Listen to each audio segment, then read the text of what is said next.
ಜಮಖಂಡಿ ನಗರದ ಮಿನಿ ವಿಧಾನಸೌಧದ ತಾಲೂಕಾಡಳಿತ ಸಭಾಭವನದಲ್ಲಿ ಬುದ್ಧ ಜಯಂತಿಯನ್ನು ಅತಿ ಸರಳತೆಯಿಂದ ಆಚರಿಸಲಾಯಿತು. ಬುದ್ಧನ ಭಾವಚಿತ್ರಕ್ಕೆ ತಹಶೀಲ್ದಾರ್ ಅನಿಲ್ ಬಡಿಗೇರ್ ಅವರು ಪುಷ್ಪ ನಮನವನ್ನು ಸಲ್ಲಿಸಿ ಪೂಜೆಯನ್ನು ಸಲ್ಲಿಸಿದರು. ನಂತರ ಮಾತನಾಡಿದ ಅವರು, ಮಹಾನ್ ಪುರುಷರ ಜೀವನ ಚರಿತ್ರೆಯನ್ನು ಇಂದಿನ ಯುವಕರಿಗೆ ತಿಳಿಸುವುದು ಬಹಳ ಮುಖ್ಯವಾಗಿದೆ. ಬುದ್ಧನು ಶಾಂತಿಗಾಗಿ, ಸಮಾನತೆಗಾಗಿ ಸಂದೇಶವನ್ನು ನೀಡಿದ್ದಾರೆ. ಅಂತ ಮಹಾನ್ ನಾಯಕರ ಜೀವನ ಚರಿತ್ರೆಯನ್ನು ಹಾಗೂ ಆದರ್ಶಗಳನ್ನು ನಾವು ಅಳವಡಿಸಿಕೊಂಡರೆ ಮಾತ್ರ ಅವರ ಜಯಂತಿ ಆಚರಣೆ ಮಾಡೋದಕ್ಕೂ ಸಾರ್ಥಕತೆ ಆಗುತ್ತದೆ ಎಂದರು. ಇದೇ ಸಂದರ್ಭದಲ್ಲಿ ತಾಲೂಕು ಮಟ್ಟದ ಅಧಿಕಾರಿಗಳು ಹಾಗೂ ವಿವಿಧ ದಲಿತ ಪರ ಸಂಘಟನೆ ಮುಖಂಡರು ಜಯಂತ್ಯೋತ್ಸವ ಕಾರ್ಯಕ್ರಮದಲ್ಲಿ ಭಾಗಿಯಾಗಿದ್ದರು.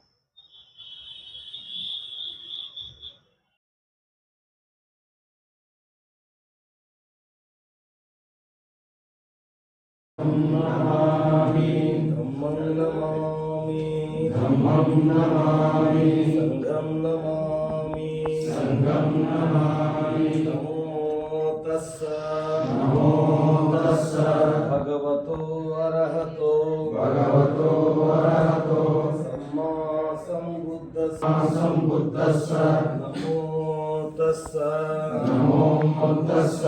ಭಗವತೋ ಅರಹತೋ ಸಮ್ಮಾ ಸಂಬುದ್ಧಸ್ಸ ನಮೋ ತಸ್ಸ ಭಗವತೋ ಅರಹತೋ ಸಮ್ಮಾ ಸಂಬುದ್ಧಸ್ಸ ಬುದ್ಧಂ ಶರಣಂ ಗಚ್ಛಾಮಿ ಧಮ್ಮಂ ಶರಣಂ ಗಚ್ಛಾಮಿ ಸಂಘಂ ಶರಣಂ ಗಚ್ಛಾಮಿ. ಜಯಂತ್ಯೋತ್ಸವ ಏನು ಜಗತ್ತಿನಾದ್ಯಂತ ನಡೀತಾ ಇದೆ. ಅದೇ ರೀತಿ ಕರ್ನಾಟಕ ಸರ್ಕಾರದ ನಿಯಮಾವಳಿ ಪ್ರಕಾರ ಎಲ್ಲ ಸರ್ಕಾರಿ ಕಚೇರಿಗಳಲ್ಲಿಯೂ ಸಹ ಇದು ಸತತವಾಗಿ 2ನೇ ವರ್ಷದ ಒಂದು ಬುದ್ಧ ಜಯಂತಿ ಆಚರಣೆಯನ್ನು ಮಾಡಲಾಗ್ತಾ ಇದೆ. ವಿಶೇಷವಾಗಿ ಭಾರತ ದೇಶದಲ್ಲಿ ಭಗವಾನ್ ಬುದ್ಧರು ಹುಟ್ಟಿದರೂ ಕೂಡ ಬುದ್ಧ ಹುಟ್ಟಿದ ನಾಡಿನಲ್ಲಿ ಬುದ್ಧನಿಗೆ ಅಸ್ತಿತ್ವ ಇಲ್ಲ ಏನೋ ಅನ್ನುವಂಥ ಪರಿಸ್ಥಿತಿ, ಸದ್ಯದ ಪರಿಸ್ಥಿತಿ, ವಾತಾವರಣ ನಿರ್ಮಾಣ ಆಗೈತಿ. ನೋಡ್ರಿ, ಬುದ್ಧನ ಕೈಯಲ್ಲಿ ಯಾವುದೇ ಆಯುಧಗಳಿಲ್ಲ. ಬುದ್ಧನ ಕಾಲದಲ್ಲಿ ಚಪ್ಪಲಿ ಕೂಡ ಇರಲಿಲ್ಲ. ಬುದ್ಧ ಯಾವ ಸಿಂಹದ ಮೇಲೆ, ಹುಲಿ ಮೇಲೆ, ವಿಮಾನದ ಮೇಲೆ, ಹೆಲಿಕಾಪ್ಟರ್ ಮೇಲೆ ಕೂತ್ಕೊಳ್ಳಿಲ್ಲ. ನಾವು ನೀವೆಲ್ಲ ಆಚರಣೆ ಮಾಡುವಂತಹ ದೇವರುಗಳು ಈ ಜಿಲ್ಲೆ ಅಥವಾ ಈ ರಾಜ್ಯ, ಈ ದೇಶ ಬಿಟ್ಟು ಹೊರಗಡೆ ಹೋಗಲಿಲ್ಲ. ಆದರೆ ಭಗವಾನ್ ಬುದ್ಧರು ಅವರು ಸಾರಿರ್ತಕ್ಕಂಥ ಶಾಂತಿಯ ಸಂದೇಶವನ್ನು ತಗೊಂಡು ಇವತ್ತು ಜಗತ್ತಿನ 50ಕ್ಕೂ ಹೆಚ್ಚು ರಾಷ್ಟ್ರಗಳಲ್ಲಿ ಭಗವಾನ್ ಬುದ್ಧರ ಆಚರಣೆಗಳನ್ನು, ವಿಶೇಷವಾಗಿ ಜಪಾನ್ ಮತ್ತು ಚೈನಾದಂಥ ದೇಶಗಳಲ್ಲಿ ಅವ್ರ ಸಂವಿಧಾನದ ಒಳಗಡೆ ಪ್ರಜ್ಞಾಶೀಲ, ಕರುಣೆ, ಈ ಪಂಚಶೀಲಗಳು, ಅಷ್ಟಾಂಗ ಮಾರ್ಗಗಳನ್ನೆಲ್ಲ ಹಾಕೊಂಡು ಬಿಟ್ಟಿದ್ದಾರೆ. ಈಗ ನಾವೆಲ್ಲ ಪಂಚಶೀಲಗಳನ್ನು ಹೇಳಿದೀವಿ. ನಾವು ಏನ ಪಂಚಶೀಲಗಳು? ಬುದ್ಧ ಏನು ಸಂಘ ಐತೆ ನಮಗೆ, ಎಲ್ಲ ಜನರಿಗೆ ನಾನು ಶರಣ ಹೋಗುತ್ತೇನೆ ಅಂತ ಅದರ ಅರ್ಥ. ಪಾನಾತಿಪಾತ ವೀರಮಣಿ ಸಿಕ್ಕಾಪದನ ಸಮಾಧಿಯಮಿ ಅಂದ್ರೆ ನಾವು ಯಾವುದೇ ಕಾರಣಕ್ಕೂ ಪ್ರಾಣಿ ಹಿಂಸೆ ಮಾಡಬಾರ್ದು, ಪ್ರಾಣಿ ಹತ್ಯೆಯನ್ನು ಮಾಡಬಾರ್ದು. ಅಧಿನ್ನ ದಾನ ವೀರಮಣಿ ಸಿಕ್ಕಾಪದನ ನಾವು ಯಾವುದೇ ಕಾರಣ ಸಂದರ್ಭದಲ್ಲಿ ಕೂಡ ಮೋಸ, ಸುಳ್ಳು, ಈ ರೀತಿ ಯಾವುದೇ ಇದನ್ನು ಮಾಡಬಾರ್ದು. ಕಾಮೇಶು ಮಿಚ್ಚಾಚಾರ ವೀರಮಣಿ, ನಾವು ಆದ ಹೆಂಡತಿಯನ್ನು ಹೊರತುಪಡಿಸಿ ಅಥವಾ ಆದ ಗಂಡನ ಹೊರತುಪಡಿಸಿ ಬೇರೆ ಯಾವ ಹೆಣ್ಣುಮಕ್ಕಳನ್ನು ಕಾಮ ದೃಷ್ಟಿಯಿಂದ ನೋಡಬಾರದು. ಆಮೇಲೆ ಮುಸಾವಾದ ವೀರಮಣಿ, ನಾವು ಯಾವುದೇ ಕಾರಣಕ್ಕೂ ಕಳ್ಳತನ, ದಗಲಬಾಜಿ ಅಂತ ಕೆಲಸಗಳನ್ನ ಮಾಡಬಾರ್ದು. ಇನ್ನು ಸುರಾ, ಮೇರೆ, ಮಜ್ಜೆ, ಪ್ರಮಾದಡ್ಡಾನ ವೀರಮಣಿ ಅಂದ್ರೆ ನಾವು ಯಾವುದೇ ಕಾರಣಕ್ಕೂ ನಶೆ ಆಗುವಂತಹ ಪದಾರ್ಥಗಳನ್ನು, ಸೇರೆ, ಹೆಂಡ, ಸಿಗರೇಟು, ಬಿಡಿ ಅಂತ ಪದಾರ್ಥಗಳನ್ನು ಸೇವನೆ ಮಾಡಬಾರ್ದು ಅಂತೇಳಿ ಅವತ್ತು ನಮ್ಮ ಸಾಮಾನ್ಯ ಜನರಿಗೆ 5 ಪಂಚಶೀಲಗಳನ್ನು ಭಗವಾನ್ ಬುದ್ಧರು ಕೊಡ್ತಾರೆ. ತ್ರಿಪಿಟಕದಲ್ಲಿ ಎಲ್ಲಾದ್ರೂ ಜಗತ್ತಿನೊಳಗೆ ಭಾರತ ವಿಶ್ವವಿಖ್ಯಾತಿ ಪಡಿಬೇಕಾದ್ರೆ ಈ ತ್ರಿರತ್ನಗಳು ಕಾರಣ. ಮೊದಲನೇದು ಏನಂದ್ರೆ ಭಗವಾನ್ ಗೌತಮ ಬುದ್ಧರು, ಎರಡನೇದು ಅಣ್ಣ ಬಸವಣ್ಣವರು, ಮೂರನೇದು ಡಾಕ್ಟರ್ ಬಾಬಾ ಸಾಹೇಬ್ ಅಂಬೇಡ್ಕರ್. ಜಗತ್ತಿ ಆಚರಣೆ ಮಾಡುವಂಥ ಮಹಾನ್ ನಾಯಕರು ಇವರು ಸಾರಿತಕ್ಕಂಥ ಸಂದೇಶ. ಬಾಬಾ ಸಾಹೇಬ್ ಅಂಬೇಡ್ಕರ್ ಅವರ ಮೊದಲನೇ ಗುರು ಭಗವಾನ್ ಗೌತಮ ಬುದ್ಧರು. ಅವ್ರು 3 ಗುರುಗಳನ್ನು ಆಯ್ಕೆ ಮಾಡ್ಕೋತಾರೆ. ಮೊದಲನೇ ಗುರು ಭಗವಾನ್ ಗೌತಮ ಬುದ್ಧರು, ಸಂತ ಕಬೀರರು, ಮಹಾತ್ಮ ಜ್ಯೋತಿಬಾ ಫುಲೆ ಅವರು. ಹಿಂಗೆ ಅವರ ಇತಿಹಾಸ ಹೋಗ್ತದೆ. ಅದಕ್ಕೆ ಈ ನಮ್ಮ ದೇಶದ ಪ್ರಧಾನಮಂತ್ರಿಗಳು ಎಲ್ಲಿ ಹೋದ್ರು ನಾವು ಬುದ್ಧನ ನಾಡಿನಿಂದ ಬಂದಿಂದ ಹೇಳ್ತಾರೆ. ಆದ್ರೆ ಅವರು ಯಾವ ನಾಡಿನಿಂದ ಬೇರೆ ದೇಶಗಳಲ್ಲಿ ಹೇಳ್ತಾರೋ ಆ ನಾಡಿನೊಳಗಡೆ ಬುದ್ಧಿಲ್ಲ. ಇತ್ತೀಚೆಗೆ ಹೊಸ ಮನೆಗಳ ಕಟ್ಟಡ ಅಥವಾ ಶೋಕಿಗಾಗಿ ಅಥವಾ ಹೋಟೆಲ್ಗಳೆಲ್ಲ ನೋಡ್ತಾ ಇದ್ದೀವಿ. ಭಗವಾನ್ ಬುದ್ಧರ ಮೂರ್ತಿ ಪ್ರತಿಷ್ಠಾಪನೆ ಆಗ್ತವೆ, ಆದರೆ ಅವರ ವಿಚಾರಗಳು ಪ್ರತಿಷ್ಠಾಪನೆ ಆಗಬೇಕು. ಅವ್ರು ಹಾಕಿಕೊಟ್ಟಿರ್ತಕ್ಕಂಥ ಮಾರ್ಗಗಳು ಪ್ರತಿಷ್ಠಾಪನೆ ಆಗಬೇಕು.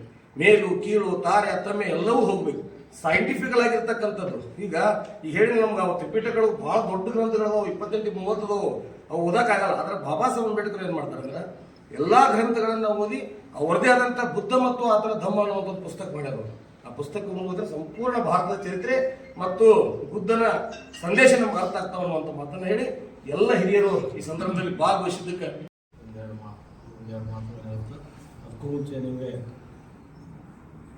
ಸಿದ್ಧಾರ್ಥ ಗೌತಮನ ಜಯಂತಿಯ ಶುಭಾಶಯಗಳು ತಮಗೆಲ್ಲರಿಗೂ ತಿಳಿಸುತ್ತಾ, ಬುದ್ಧರ ಬಗ್ಗೆ ಒಂದೆರಡು ವಿಷಯಗಳಲ್ಲಿ ನಾನು ಇಷ್ಟು ಮಾತಾಡಿ ಮುಗಿಸ್ತೇನೆ. ಭಗವಾನ್ ಅಂತಕ್ಕಂಥ ಶಬ್ದ ನಾವು ಆಳಿಸ್ಕೊಂಡಾದಾಗ ಆ ಭಗವಾನ್ ಅಂತಕ್ಕಂಥ ಶಬ್ದದಲ್ಲೇ ತಿಳಿಯುತ್ತೆ. ಭಗ ಅಂದರೆ ಏನು? ಭಗ್ನ, ನಾಶ. ವಾಣ್ ಅಂದರೆ ಏನು? ಆಶೆ. ಆಶೆಯನ್ನು ಭಗ್ನಗೊಳಿಸಿದವ, ಆಶೆಯನ್ನು ಬಿಟ್ಟವ. ಅದಕ್ಕೆ ಭಗವಾನ್ ಬುದ್ಧರು ಆಶೆಯ ದುಃಖಕ್ಕೆ ಮೂಲ ಕಾರಣ ಅಂತಕ್ಕಂಥ ಒಂದು ನುಡಿ ಪ್ರಥಮ ನುಡಿ. ಅದಕ್ಕಾಗಿ ಜಗತ್ತಿನ ತುಂಬ ಭಗವಾನ್ ಬುದ್ಧರ ಜಯಂತಿಯನ್ನು ಆಚರಣೆ ಮಾಡಲಿಕ್ಕೆ ಒಂದು ಕಾರಣ ಏನೆಂದರೆ, ಜಗತ್ತಿನ ಪ್ರಥಮ ಪುರುಷ ಮಾನವೀಯ ನೆಲೆಗಳ ಮೇಲೆ ಪ್ರೀತಿ, ಕರುಣೆ, ಶಾಂತಿ, ದಯೆ ಅಂತಕ್ಕಂಥ ಸಂದೇಶನ ಜಗತ್ತಿನ ತುಂಬ ಸಾರಿ ಜಗತ್ತಿನ ಮನಸ್ಸುಗಳನ್ನು ಸೇರಿಕೊಂಡು ಜಗತ್ತಿನ ಹಲವಾರು ರಾಷ್ಟ್ರಗಳು ಶಾಂತಿಯುತವಾಗಿ ಅದಾವ ಅಂದರೆ ಅದಕ್ಕೆ ಮೂಲ ಭಗವಾನ್ ಬುದ್ಧ. ಇವತ್ತು ನೋಡಬೇಕು, ನಾವು ಅಮೇರಿಕಾದ ದೊಡ್ಡ ಕ್ರಾಂತಿ ನಡೀತಾ ಇದೆ. ಅಲ್ಲಿ ಒಬ್ಬರು ಬಂಕೇಜ್ಗಳು ಹೋಗ್ತಾರೆ, ಕಾಲ್ನಡಿಗೆ ಮಾಡ್ತಾರೆ, ಸಾವಿರಾರು ಕಿಲೋಮೀಟರ್ ಕಾಲ್ನಡಿಗೆ ಮಾಡಿ ಶಾಂತಿಯನ್ನು ತಿಳಿಸ್ತಾರೆ. ಆ ಶಾಂತಿಯಿಂದ ಭಗವಾನ್ ಬುದ್ಧ ಅಲ್ಲಿಗೆ ಹೋಗಿದ್ದಾರೆ. ಇವತ್ತು ಜಪಾನ, ಚೀನಾ, ಜರ್ಮನ, ಹಾಂಗ್ಕಾಂಗ ಇವೆಲ್ಲ ನೋಡಬೇಕು. ಯಾವಾಗ ಭಗವಾನ್ ಬುದ್ಧ ಭಾರತ ಬಿಟ್ಟ ತಕ್ಷಣ ಅಲ್ಲಿಗೆ ಹೋಗಿದ್ದಾರೆ. ಅಲ್ಲಿ ಆ ದೇಶದಾಗ ಇನ್ನೂ ತನಕ ಯಾವುದೇ ಕ್ರಾಂತಿಕಾರಿ ಮನೋಭಾವನೆ ಇಲ್ಲ.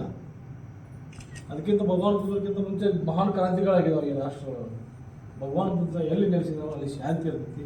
ಭಗವಾನ್ ಬುದ್ಧನ ನೆಲೆ ಆದಂಥ ಭಾರತ ದೇಶದಲ್ಲಿ ನಾವು ಭಗವಾನ್ ಬುದ್ಧರ ತತ್ವ ಸಿದ್ಧಾಂತಗಳನ್ನು ನಾವು ಅಳವಡಿಸಿಕೊಂಡಿದ್ದೇ ಆದರೆ ನಮ್ಮಲ್ಲಿ ಭಾರತದಲ್ಲಿ ಯಾವುದೇ ಜಾತಿ ಭೇದ ಧರ್ಮ ಇಲ್ಲದ ಒಂದು ಶಾಂತಿ ಬೇಡ ಮಾತನ್ನು ಈ ಸಂದರ್ಭದಲ್ಲಿ ಹೇಳಿ ಒಂದು ಜಯಂತಿಯ ಸಂದರ್ಭದಲ್ಲಿ ಈ ನಾಡಿನ ಜನತೆಗೆ ಹಾಗೂ ತಮ್ಮೆಲ್ಲರಿಗೂ ಕೂಡ ಒಂದು ಜಯಂತಿಯ ಶುಭಾಶಯಗಳನ್ನು ತಿಳಿಸ್ತಾ, ಬಂಧುಗಳೇ, ಈಗ ತಾನೇ ನಮ್ಮ ಆತ್ಮೀಯ ಸಹೋದರರೆಲ್ಲರೂ ಕೂಡ ಬುದ್ಧರ ವಿಚಾರಗಳನ್ನು ಹಂಚಿಕೊಂಡಿದ್ದಾರೆ.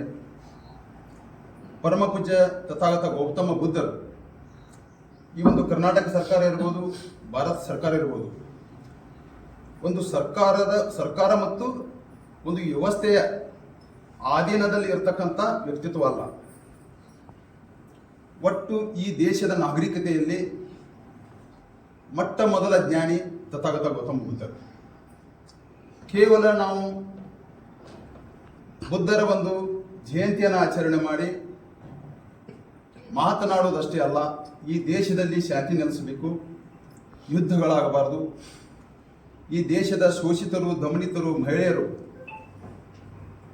ಯಾವುದೇ ರೀತಿ ತಾರತಮ್ಯಕ್ಕೆ ಒಳಗಾಗದೆ ಸಮಾಜದಲ್ಲಿ ಒಂದು ಗೌರವಯುತವಾದಂಥ ಬದುಕನ್ನು ಸಾಗಿಸಬೇಕಾದ್ರೆ ಈ ದೇಶ ಅಷ್ಟೇ ಅಲ್ಲ, ಈ ಜಗತ್ತಿನ ಅಂದಾಜು 1000 ಕೋಟಿ ಜನಸಂಖ್ಯೆ ನಾಗರಿಕರು ಪ್ರತಿಯೊಬ್ಬರೂ ಕೂಡ ಬುದ್ಧರ ಚಿಂತನೆಗಳನ್ನು ಮೈಗೂಡಿಸಿಕೊಂಡಾಗ ಮಾತ್ರ ಅದು ಆಡಳಿತದಲ್ಲಿರ್ಬೋದು, ರಾಜಕೀಯದಲ್ಲಿರ್ಬೋದು, ವೃತ್ತಿಯಲ್ಲಿರ್ಬೋದು, ನಮ್ಮ ಒಟ್ಟು ದಿನಚರಿಯಲ್ಲಿ ನಾವೆಲ್ಲರೂ ಕೂಡ ಮೈಗೂಡಿಸಿಕೊಂಡು ವಾಸ್ತವದಲ್ಲಿ ಬದುಕಿದಾಗ ಮಾತ್ರ ಈ ದೇಶ ಮತ್ತು ಈ ನಾಡ ಶಾಂತಿ ಮತ್ತು ಸಮೃದ್ಧಿಯಿಂದ ಇರ್ತೈತೆ ಅಂತ ಮಾತನ್ನು ಈ ಸಂದರ್ಭದಲ್ಲಿ ಹೇಳಿ ನಾನು ಮಾತಾಡ್ತೀನಿ. ಬಂಧುಗಳೇ, ತಮಗೆಲ್ಲ ಗೊತ್ತಿರುವ ಹಾಗೆ ಭಾರತ ಏನಾದರೂ ಇವತ್ತು ಜಗತ್ತಿನ ಅನೇಕ ರಾಷ್ಟ್ರಗಳಲ್ಲಿ ಗುರುತಿಸ್ಕೋತೈತೆ ಅಂದರೆ ಅದಕ್ಕೆ ಮೊದಲ ಕಾರಣ ಗೌತಮ ಬುದ್ಧರು. ಇದೇ ನಮ್ಮ ಪ್ರಧಾನಮಂತ್ರಿ ನರೇಂದ್ರ ಮೋದಿ ಅವರು ಹೋಗ್ತಾರೆ, ಯಾರೋ ಗೌತಮ್ ಅದಾನಿ ಅದಾರಲ್ಲ ಅವರೆಲ್ಲ ಹೋಗ್ತಾರೆ. I am from land of Buddha, ಅಂದ್ರೆ ನಾನು ಬುದ್ಧನ ನಾಡಿನಿಂದ ಬಂದಿದ್ದೀನಿ. ಜಗತ್ತು ಭಾರತ ನೀವು ಆರಾಧನೆ ಮಾಡ್ತಿರಲ್ಲ ಮುಕ್ಕೋಟಿ ದೇವರುಗಳಿಂದ ಇನ್ನಿತರ ರಾಷ್ಟ್ರಗಳಲ್ಲಿ ಗುರುತಿಸ್ಕೊಳ್ಳಿ. ನೀವು ಜೈ ಶ್ರೀರಾಮ್ ಅಂತಿರಲಿ ಅದರಿಂದಲೂ ಗುರುತಿಸ್ಕೊಳ್ಳಿ. ಬುದ್ಧನ ಹೆಸರು ಹೇಳಿದಾಗ ಮಾತ್ರ ನಿಮ್ಮ ವಿದೇಶದಲ್ಲಿ ಕಿಮ್ಮತ್ತು ರೀತಿ ಮರ್ಯಾದೆ ಸಿಗುತ್ತೆ. ಸೊ ಬುದ್ಧ ಏನೋ ಒಂದು ಅನ್ನೋದಿರಲ್ಲ, 5 ಹಿಡಿಲಾರ್ದ ಐಷಾರಾಮಿ ಜೀವನ ಬದುಕಲಾರ್ದ ತನ್ನೆಲ್ಲ ಐಷಾರಾಮಿ ಬದುಕಿತ್ತು ಬುದ್ಧನಿಗೆ. ಏನೋ ಬೇಸಿಗೆ ಕಾಲದಲ್ಲಿ ಹೊಂದ್ಕೊಳ್ಳುವಂಥ ಒಂದು ಅರಮನೆ ಇತ್ತು, ಮಳೆಗಾಲದಲ್ಲಿ ಹೊಂದ್ಕೊಳ್ಳುವಂಥ ಒಂದು ಅರಮನೆ ಇತ್ತು, ಚಳಿಗಾಲದಲ್ಲಿ ಹೊಂದ್ಕೊಳ್ಳುವಂಥ ಒಂದು ಅರಮನೆ ಇತ್ತು. ಅಷ್ಟೆಲ್ಲ ಐಷಾರಾಮಿ ಜೀವನ ಇದ್ರೂ ಸಹಿತ ಬುದ್ಧ ಈ ದೇಶದ ಒಳಿತಿಗಾಗಿ ಜಾತಿ ರಹಿತ ಸಮಾಜ ನಿರ್ಮಾಣ ಆಗಬೇಕು, ಸಮಾನತೆ ದೇಶದಲ್ಲಿ ಬರಬೇಕು ಅಂತ ಹೇಳಿ ತನ್ನೆಲ್ಲ ಐಷಾರಾಮಿ ಜೀವನವನ್ನು ಬದಿಗಿಟ್ಟು ದೇಶದಲ್ಲಿ ಶಾಂತಿ, ಸಮಾನತೆ, ಜಾತಿರಹಿತ ವರ್ಗ ಪ್ರತಿಯೊಬ್ಬರಿಗೂ ಬದುಕಲಿಕ್ಕೆ ಆಗ್ತೈತಿ, ಗೌರವಾನ್ವಿತ ಬದುಕನ್ನು ಕಟ್ಟಿಕೊಳ್ಳಿಕ್ಕೆ ಬುದ್ಧ ತನ್ನ ಬೋಧನೆಗಳ ಮೂಲಕ ವಿಶ್ವವಿಖ್ಯಾತಿಯನ್ನು ಪಡಿತಾನೆ. ಹುಯನ್ಸ್ತಾಂಗ್ ಏನು ಭಾರತದಲ್ಲಿ ಭೇಟಿ ಕೊಡ್ತಕ್ಕಂಥ ಸಂದರ್ಭದಲ್ಲಿ ಬಹುಶಃ ಭಾರತವನ್ನು ಅಧ್ಯಯನ ಮಾಡಿ ಕೊನೆಗೆ ಹೇಳ್ತಾನೆ, ಬಹುಶಃ ನನಗೆ ಈ ಭಾರತದ ಬುದ್ಧನನ್ನು ಬಿಟ್ಟರೆ ಇನ್ಯಾರೂ ಸಿಗಲಿಲ್ಲ, ಕಾಣಲಿಲ್ಲ.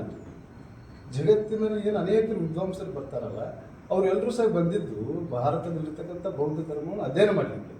ತಮಗೆಲ್ಲ ಗೊತ್ತಿರಲಿ, ಇವನೇನು ಅಶೋಕ ಚಕ್ರವರ್ತಿ ಕಲಿಂಗ ಯುದ್ಧವನ್ನು ಮಾಡ್ತಾನೆ, ರಕ್ತ ಕ್ರಾಂತಿಯನ್ನು ಮಾಡ್ತಾನೆ. ಏನಾದರೂ 10 ಲಕ್ಷ ಜನರನ್ನು ಕೊಂದು ಮನ ಪರಿವರ್ತನೆ ಆಗ್ತಕ್ಕಂದ್ರೆ ಬುದ್ಧನ ಒಂದು ಆದರ್ಶಗಳೇ ಕಾರಣ.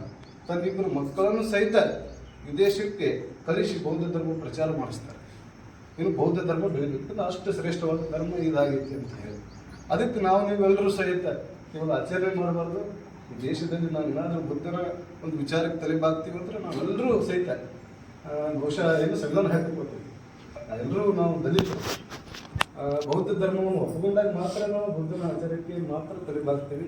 ಸುಮ್ಮನೆ ನಾವು ಮಾತಾಡೋದಾಳ ಆಗೋದಾಳ ಬೌದ್ಧ ಧರ್ಮವನ್ನು ನಿಜ ಜೀವನದಲ್ಲಿ ನಾವು ಅಳವಡಿಸ್ಕೊಳ್ಬೇಕು. ಯಾಕಂದ್ರೆ ಬಾಬಾ ಸಾಹೇಬ್ ಅಂಬೇಡ್ಕರ್ ಅವರ ಆಶೀರ್ವಾದ ಆಗಿತ್ತು, ನನ್ನ ನಂತರ ಬೌದ್ಧ ಧರ್ಮ ಬರಬೇಕು ಅಂತೇಳಿ ಬಾಬಾ ಸಾಹೇಬ್ 1956 ಅಕ್ಟೋಬರ್ 14 ಏನು ಬೌದ್ಧ ಧರ್ಮ ಸೇರ್ತಾರಲ್ಲ, ಜಗತ್ತಿನ ಎರಡನೇ ಒಂದು ಗೌತಮ್ ಬುದ್ಧ ಯಾರಿಗೆ ಎತ್ತಿಕೊಂಡ ಅಂಬೇಡ್ಕರ್ ಅವರು. ಯಾಕಂದ್ರೆ 1956 ನಂತರವೇ ಬುದ್ಧನ ಬಗ್ಗೆ ಅತಿ ಹೆಚ್ಚು ಅನ್ವೇಷಣೆಗಳು, ವಿಶೇಷವಾಗಿ ಸಂಶೋಧನೆಗಳು ಸ್ಟಾರ್ಟ್ ಆಗ್ತವೆ. ಯಾಕಂದ್ರೆ ಬಾಬಾ ಸಾಹೇಬ್ ಅಂತ ದೊಡ್ಡ ಮೇಧಾವಿ ಧರ್ಮಕ್ಕೆ ಹೋಗ್ತಾನಲ್ಲಪ್ಪ ಅಂತ ಹೇಳಿ ಏನಿದೆ ಬೌದ್ಧ ಧರ್ಮದ ಅಂತ ಹೇಳಿ ಏನು ಸ್ಟಾರ್ಟ್ ಆಗ್ತಾವೆ ಅಧ್ಯಯನ ಮಾಡಲಿಕ್ಕೆ. ಹಂಗೆ ನಾವೇನು 84,000 ಬೌದ್ಧ ವಿಹಾರ ಅದಾವೆ. ಇವರೇನು ರಾಮ ಮಂದಿರ ಕಟ್ತಾರಲ್ಲ, ಬಾಬರಿ ಮಸೀದಿ ಅಂತ ಇವ್ರು ಹೇಳಿದ್ರು, ರಾಮ ಮಂದಿರ ಅಂತ ಇವ್ರು ಹೇಳ್ತಾರೆ. ನಿಜವಾದನ್ನೆಲ್ಲ ಹೊರಕು ನೋಡಿದಾಗ ಬುದ್ಧನ ಮೂರ್ತಿ ಸಿಕ್ಕು ಸಾಕೇತ್ ನಗರದಾಗ ಸಿಕ್ಕು. ಹಿಂಗೆ 84,000 ಬೌದ್ಧ ವಿಹಾರಗಳು ಭಾರತದಲ್ಲಿ ಎಲ್ಲಿ ಮರೆಯಾದವು ಅನ್ನೋ ಪ್ರಶ್ನೆ ಬೇಕಲ್ಲ. 84,000 ನಮ್ಮ ಬೌದ್ಧ ವಿಹಾರಗಳನ್ನ ನಾವು ಮರು ನಿರ್ಮಾಣ ಪಡಿಬೇಕಂದ್ರೆ ನಾವೆಷ್ಟು ಕ್ರಾಂತಿ ಮಾಡಬೇಕು ಈ ದೇಶದಲ್ಲಿ. ಅದಕ್ಕೆ ಬುದ್ಧ ನಮಗೆ ಕ್ರಾಂತಿ ಹೇಳಿಲ್ಲ, ಶಾಂತಿ ಹೇಳಿಲ್ಲ. ಶಾಂತಿ ಮಾರ್ಗದಿಂದ ನಾವು ಈ ದೇಶದಲ್ಲಿ ಸಾಗೋಣ ಅಂತ ಹೇಳ್ತಾ ಏನು ಇರಾನ್ ಮತ್ತು ಇರಾಕ್ ಅಂತ ನಡೆಯಕತ್ತೈತಿ ಅವ್ರಿಗೂ ಸಹಿತ ಬುದ್ಧ ಕನ್ವಿನ್ಸ್ ಆಗಿದೆ ಅಂತ ನಾನು ನಮ್ಮೆಲ್ಲರ ಮೂಲಕ ಅನಿಸುತ್ತೆ. ನಾನು ಮಾತನ್ನು ಅದಾವಪ್ಪ ತಕ್ಕ ಮಟ್ಟಿಗೆ ಅದಾವ ಅಂತಂದ್ರೆ ಅವ್ರು ಹೇಳಿರ್ತಕ್ಕಂಥ ಸಂದೇಶದಿಂದ ಮಾತ್ರ. ಹಾಗೂ ಬೌದ್ಧ ಧರ್ಮ ಕೇವಲ ನಮ್ಮ ಭಾರತದ ಗಡಿಗೆ ಮಾತ್ರ ಸೀಮಿತ ಆಗದೆ ಸುತ್ತಲಿನ ಹಲವಾರು ದೇಶಗಳಿಗೆ ಅಂದಿನ ರಾಜ ಮಹಾರಾಜರ ಕಾಲದಲ್ಲಿಯೇ ರಾಜಾಶ್ರಯದ ಮೂಲಕ ಧರ್ಮವನ್ನು ಪ್ರಚಾರ ಮಾಡಿ ಇಡೀ ಜಗತ್ತಿಗೆ ಪರಿಚಯವಾಗಿರ್ತಕ್ಕಂತಹ ಒಂದು ಧರ್ಮ ಯಾವುದಿಲ್ಲ ಅದು ಬೌದ್ಧ ಧರ್ಮ ಅಂತ ಹೇಳ್ಬೋದು. ಈಗ ಮೃದಾಳ್ ಅವರು ಹೇಳೋ ಪ್ರಕಾರ ಇತ್ತೀಚಿನ ದಿನಗಳಲ್ಲಿ ಗೌತಮ್ ಬುದ್ಧರ ಭಾವಚಿತ್ರಗಳಾಗಿರ್ಬೋದು, ಮೂರ್ತಿಗಳಾಗಿರ್ಬೋದು ಪ್ರತಿಷ್ಠಾಪನೆ ಬಹಳಷ್ಟು ಕಡೆ ಶೋರೂಮ್ಗಳಲ್ಲಿ ಆಗಿರ್ಬೋದು, ಬೇರೆ ಬೇರೆ ಬೇರೆ ಮನೆಗಳಿಗೂ ಕೂಡ ಕುಣಿಸ್ತಾ ಇದ್ದಾರೆ. ಯಾಕಪ್ಪ ಅಂತಂದ್ರೆ ಎಲ್ಲರಿಗೂ ಜಗತ್ತಿನೊಳಗೆ ಏನು ಬೇಕಾಗೈತಿ, ಈಗ ಶಾಂತಿ ಸಹನೆ ಬೇಕಾಗೈತಿ. ಈಗ ಇಲ್ಲಿವರೆಗೂ ಏನಾಗಿತ್ತಪ್ಪ ಅಂತಂದ್ರೆ ಕೇವಲ ಹೊಡಿ ಬಡಿ ಅದು ಬೇಕು ಇದು ಬೇಕು ಅಂತಕ್ಕಂತಹ ಎಲ್ಲ ಏನೋ ಧಾವಂತದ ಬದುಕಿನಲ್ಲಿ ಎಲ್ಲರೂ ಕೂಡ ನೀವೆಲ್ಲರೂ ಕೂಡ ಹೊರಟಿದ್ವಿ.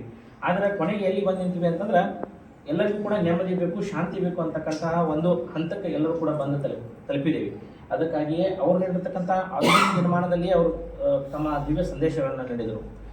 ಹಿಂಸೆಯನ್ನು ಮಾಡಬಾರ್ದು, ಕಳ್ಳತನ ಮಾಡಬಾರ್ದು, ಕೆಟ್ಟ ಚಟಗಳನ್ನು ಮಾಡಬಾರ್ದು, ನಮ್ಮ ಚಾರಿತ್ರ್ಯವನ್ನು ಚೆನ್ನಾಗಿ ಇಟ್ಕೋಬೇಕು ಅಂತಕ್ಕಂಥ ಸಂದೇಶಗಳನ್ನು ಅವಾಗಲೇ ನೀಡಿದರು. ಆದರೆ ಅವುಗಳನ್ನೆಲ್ಲ ಸಂಪೂರ್ಣವಾಗಿ ನಾವು ಅಳವಡಿಸ್ಕೊಂಡಾಗ ಮಾತ್ರ ಅವರಿಗೆ ಒಂದು ಗೌರವ ನಿಜವಾಗಿ ನಾವು ಸಲ್ಲಿಸಿದಂಗೆ ಆಗ್ತೈತಿ. ನಾವು ಅಷ್ಟೇ ಅಳವಡಿಸ್ಕೊಳ್ಳೋದಾಗ ಮುಂದಿನ ಪೀಳಿಗೆಯಲ್ಲಿಯೂ ಕೂಡ ನಾವು ಅವುಗಳನ್ನು ತೆಗೆದುಕೊಂಡು ಹೋಗಬೇಕು ಅಂತಂದ್ರೆ ಕೇವಲ ನಾವು ಆಚರಣೆ ಮಾಡಿ ಒಂದು ದಿನ ಮಾಡಿದರೆ ಸಾಲದು. ಅದನ್ನು ಮಕ್ಕಳಿಗೆ ಓದಲಿಕ್ಕೆ ನಾವು ಕೊಡಬೇಕು, ಮಕ್ಕಳಿಗೆ ಓದ್ತಕ್ಕಂಥ ಹವ್ಯಾಸವನ್ನು ಬೆಳೆಸಬೇಕು, ಅವ್ರಿಗೆ ಅವರ ವಿಚಾರಧಾರೆಗಳನ್ನು ನಡೆಸ್ತಕ್ಕಂಥ ಕಾರ್ಯಕ್ರಮಗಳನ್ನು ಅಲ್ಲಲ್ಲಿ ನಾವು ಆಯೋಜಿಸಬೇಕು. ಅಂದಾಗ ಮಾತ್ರ ಅವರನ್ನು ಮತ್ತಷ್ಟು ನಾವು ಜಗತ್ತಿಗೆ ತೆರೆದುಕೊಳ್ಳುವಂತೆ ನೋಡ್ಬೋದು ಮತ್ತು ಎಲ್ಲ ಪೀಳಿಗೆಯಲ್ಲೂ ಕೂಡ ನಾವು ಅವರಿಗೆ ಗೌರವವನ್ನು ಸಲ್ಲಿಸಲಿಕ್ಕೆ ಸಾಧ್ಯ ಇದೆ ಅಂತಕ್ಕಂಥದ್ದನ್ನು ನಮ್ಮ ಎಲ್ಲ ಹಿರಿಯರು, ಸಮಾಜದ ಮುಖಂಡರು ಕೂಡ ತಮ್ಮ ವಿಚಾರಗಳನ್ನು ವ್ಯಕ್ತಪಡಿಸಿದರು. ಜೊತೆಗೆ ನಮ್ಮ ಹಿರಿಯರು ಕೆಲವೊಂದಷ್ಟು ವಿಚಾರಗಳನ್ನು ಹೇಳಿದರು. ಎಲ್ಲ ಕಾಲೇಜು ಮತ್ತು ಕಚೇರಿಗಳಲ್ಲಿ ಆಚರಣೆ ಮಾಡಬೇಕು ಅಂತ ಹೇಳಿದರು. ಅದನ್ನು ಮಾಡಬೇಕು ಅಂತಕ್ಕಂಥದ್ದು ರಾಜ್ಯ ಸರ್ಕಾರದ ಸುತ್ತೋಲೆ. ಅದನ್ನು ತಹಶೀಲ್ದಾರ್ ಆಫೀಸಿಂದನೇ ಹೇಳಿ ಮಾಡಿಸ್ತಕ್ಕಂಥದ್ದೂ ಅಲ್ಲ. ಯಾಕಂದರೆ ಎಲ್ಲ ಇಲಾಖೆಯಿಂದ ಎಲ್ಲರಿಗೂ ಕೂಡ ಸುತ್ತೋಲೆಗಳು ಹೋಗಿರ್ತಾವೆ. ಅವರ ನಾವು ಏನೋ ಒಂದು ಸರ್ಕಾರದ ಭಾಗವಾಗಿ ಕೆಲಸ ಮಾಡ್ತಾ ಇದ್ದೀವಿ, ಸರ್ಕಾರದ ಒಂದು ಅಧೀನದೊಳಗೆ ಅದೀವಿ ಅಂತಂದಾಗ ಸರ್ಕಾರ ಏನು ನಿರ್ದೇಶನ ಕೊಡ್ತೈತಿ ಅದಕ್ಕೆ ನಾವು ಬದ್ಧವಾಗಿರ್ಬೇಕಾಗ್ತೈತಿ ಮತ್ತು ಅವುಗಳನ್ನು ಆಚರಣೆ ಮಾಡಬೇಕಾಗಿರ್ತೈತಿ. ಅದ್ರಲ್ಲಿ ಯಾರು ಲೋಪ ಆಗಿರ್ತಂದ್ರೆ ಅಂಥದ್ದೇನು ಗಮನಕ್ಕೆ ಬಂದ್ರೆ ಅದನ್ನ ಅವರಿಗೆ ಶಿಸ್ತು ಕ್ರಮ ಜರುಗಿಸ್ತಕ್ಕಂಥದ್ದು ಮಾಡೋಣ. ನಾನು ಮುಂದಿನ ದಿನ ಆಮೇಲೆ ಪ್ರತಿಯೊಂದು ಜಯಂತಿಗಳಿಗೂ ಕೂಡ ಒಂದು ಲೆಟರ್ ಬರ್ಸಿ ಬಿಡ್ತೇನೆ ನಾನು ತಾಲೂಕ್ ಪಂಚಾಯತಿಯವರಿಗೆ, ನೀವು ಪಂಚಾಯತಿ ವ್ಯಾಪ್ತಿಯೊಳಗೆ